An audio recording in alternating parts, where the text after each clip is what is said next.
اور صرف یہی نہیں، یاد رکھیے انسان 4 چیزوں سے پیدا ہوا، انسان 4 چیزوں سے پیدا ہوا، پانی، ہوا، آگ، مٹی، یہ 4 عناصر اربع ان کو کہتے ہیں۔ ان 4 اربع عناصر پر یاد رکھیے حضرت عمر رضی اللہ تعالی عنہ کی حکومت تھی۔ کیسے؟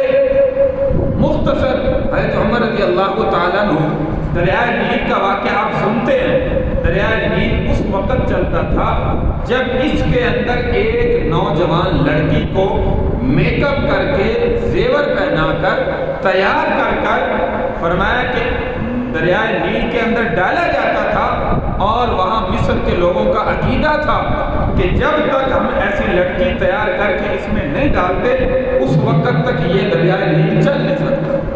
تو صحابی جو گورنر تھے وہاں پہ، انہوں نے خط حضرت عمر رضی اللہ تعالیٰ کی طرف بھیجا۔ جب علاقے فتح ہوئے حضرت عمر رضی اللہ عنہ کے دور میں 22 لاکھ مربع میل آپ نے اپنی حکومت میں فتح کیا، اور مصر بھی اس وقت فتح ہوا۔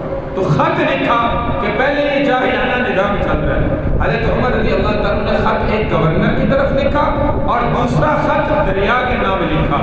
گورنر کے پاس خط پہنچا، اب سارے وہاں پہ لوگ اکٹھے ہوئے۔ آج تک تو چلو کہتے ہیں ہزاروں سال سے ہم ایک لڑکی دیتے ہیں، یہ پانی اوپر عروج پہ آتا ہے، دریا نیل چلتا ہے، لیکن اب ان مسلمانوں کی حکومت آئی ہے، اب دیکھتے ہیں یہ کیا کرتے ہیں۔ تو حضرت عمر رضی اللہ تعالیٰ کا خط جب پہنچا گورنر کے پاس تو انہوں نے پڑھا اور دوسرا خط لیا، جا کر اس کو دریائے نیل کے اندر ڈالا۔ جیسے دریائے نیل میں ڈالا، بہت بڑا مجمع غیر مسلموں کا بھی وہاں پہ موجود تھا، مسلمانوں کا بھی موجود تھا، دیکھنے کے لیے کہ آج ہم نظارہ دیکھتے ہوتا کیا۔ تو جیسے وہ خط پہنچا، اس خط میں کیا تھا؟ حضرت عمر نے یہ الفاظ لکھے کہ اے پانی، اگر تو اللہ کے حکم سے چلتا ہے تو پھر بغیر اس کے جو یہ کرتے ہیں تو چل، اور اگر جو ہے وہ کسی اللہ کے حکم کے بغیر چلتا ہے ہمیں تیری پانی کی کوئی ضرورت نہیں۔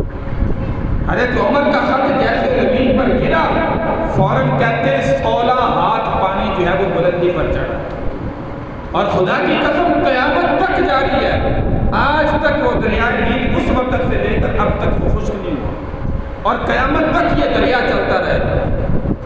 مدینہ کے اندر ایک دفعہ پہاڑ سے لاوا نکلا، یہ پانی پر حضرت عمر رضی اللہ تعالیٰ کی حکومت، اللہ نے یہ مقام عطا فرمایا۔ لاوا نکلا، کئی بستیوں کو جلا کر راکھ کر دیا۔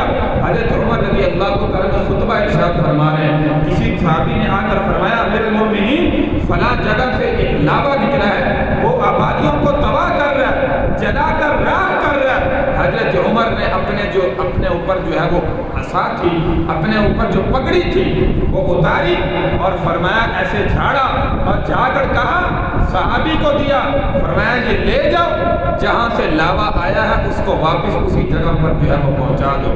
کہتے ہیں کہ جیسے ہم جانوروں کو سوٹی سے ہانکتے ہیں، لے کر چلتے ہیں، یہ صحابی وہ صافہ، وہ رومال، وہ پگڑی، وہ کپڑا حضرت عمر کا لے کر گئے، اور ہانکتے ہانکتے اس آگ کو جہاں سے نکلی تھی اس جگہ پر جو ہے وہ واپس کیا، اور وہاں پر پتھر رکھا۔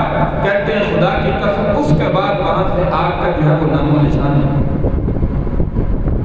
مٹی پر کیسے حکومت تھی؟ مدینہ میں کہتے ہیں زلزلہ آیا، حضرت عمر رضی اللہ عنہ جو ہاتھ میں ہر وقت عصا کوڑا ہوتا تھا وہ زمین پر مارا اور کہا کہ عمر تجھ پر انصاف نہیں کرتا، جو تو ہل رہی ہے یہ تیرے ہمارے نبی کا مقدس شہر ہے، خبردار آج کے بعد جو ہے وہ یہاں پہ زلزلہ۔ اور اس کے بعد سے لے کے آج تک مدینہ کی سرزمین پر جو ہے وہ فرمایا کہ زلزلہ نہیں۔ ہوا کیسے کہنا مانتی تھی؟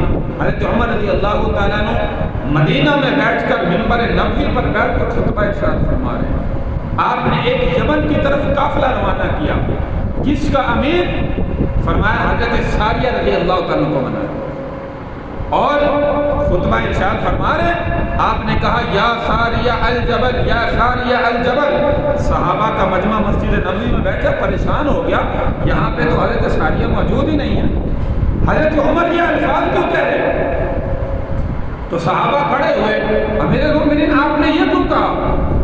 تو امیر المومنین نے فرمایا فرمایا تم میرے سامنے بیٹھے ہو ایسا کوئی معاملہ نہیں ہے، لیکن اچانک مجھے نظر آیا ایک پہاڑ ہے، حضرت ساریہ کو جو قافلہ دے کر بھیجا تھا جہاد کے لیے، فرمایا ایک پہاڑ کے دامن میں کھڑے ہیں، پچھلی طرف سے دشمن ان پر حملہ کرنے والا تھا۔ اللہ نے مجھے دکھایا دشمن حملہ کرنے والا ہے، میں نے کہا یا ساریہ الجبل، یا ساریہ الجبل، مڑ کر پہاڑ کی طرف دیکھو دشمن تم پر حملہ کرنے والا ہے۔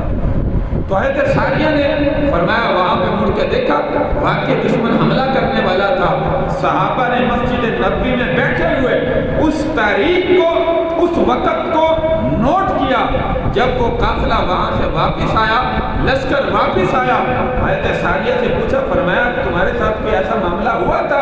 حضرت ساریہ کہنے لگے ہاں میں بھی بڑا متعجب ہوا کہ جب دشمن ہم پر حملہ کرنے والا تھا، حضرت عمر بن خطاب رضی اللہ تعالیٰ کی آواز آئی تھی یا ساریہ الجبل، یا ساریہ الجبل، پہاڑ کے پیچھے دیکھو دشمن تم پر حملہ کرنے والا ہے۔ فرمایا ہم نے دیکھا واقعی حملہ کرنے والا تھا، ہم نے ان کو نیست و نابود کر دیا اور فتح ہو کر جو ہے وہ فاتح بن کے ہم دینا واپس۔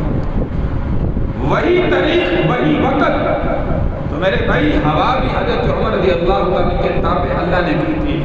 4 اربع عناصر ان پر حضرت عمر رضی اللہ تعالیٰ کو حکومت عطا فرمائی۔ یکم محرم الحرام کو آپ کی شہادت ہے،